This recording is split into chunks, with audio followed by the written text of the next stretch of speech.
But let's look a bit closer at this. Unni Turrettini is in Oslo. She's the author of Betraying the Nobel, The Secrets and Corruption Behind the Nobel Peace Prize. Hi there. I apologize if I've gotten your name incorrectly, Ms. Turrettini.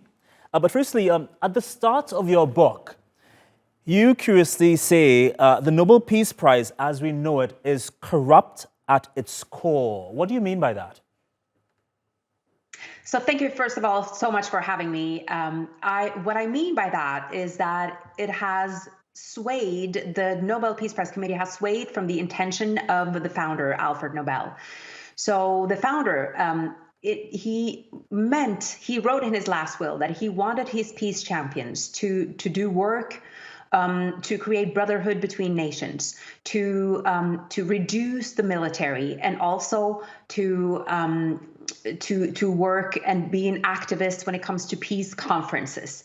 Now, we have seen that the committee has given the Peace Prize to numerous other causes, including human rights activists, environmental activists, and also humanitarian efforts, to name a few. So, what in that way, the committee has widened the scope of the Nobel Peace Prize, and it has done so without going the legal route to do it.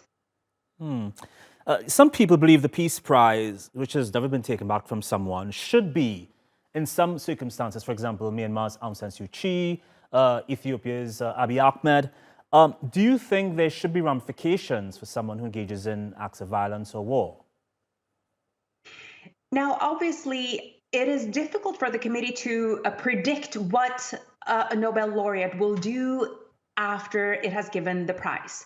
But in the case of Aung San Suu Kyi, the gravity of her actions or inactions allowing genocide to happen under her watch is really erodes the Nobel Peace Prize and the work of trying to create a more peaceful world. So I believe that in those instances, the Nobel Peace Prize Committee should revoke the medal from its laureates when they really take a turn in that way. You mentioned earlier the Nobel Peace Prize is once regarded as a beacon of hope. Do you think there's a way to get it back on track? Or should it just be scrapped altogether? I do believe that the Nobel Peace Prize has its place in the world to create a more stability and peace. However, the way that it's been used up until now as a political tool, that has to change. And in order for that to happen, there are three things that need to happen. First of all, the committee should not be filled with politicians. Right now, the committee is filled by, there are 5 people on the committee, and 3 of those are former professional politicians. And that is actually a new thing. It's an improvement, because in previous years, the committee has been filled solely with politicians. And of course, these politicians remain loyal to their political party and the government way into to the committee's work. So we need a committee that is neutral, that has nothing to do with politics. And that's the first issue. And then the second issue is for a transparent process to take place. Right now, everything the committee does, all the notes, all the research, everything, the process is held secret for 50 years after the fact. And that is a big problem. And that it doesn't, and secrecy doesn't belong in our culture today. And then the third thing that needs to happen is for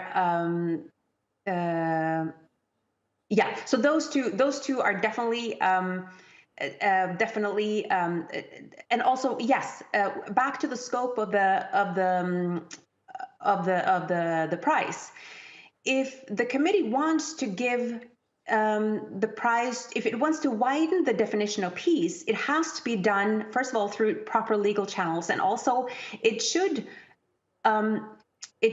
publicly give us a guideline so we know what to expect every year when it gives it prize. Not so that it's a surprise what cause it will define as peace this year. All right, we have to leave there. Unni Turrettini, the author of Betraying the Nobel, The Secrets and Corruption Behind the Nobel Peace Prize.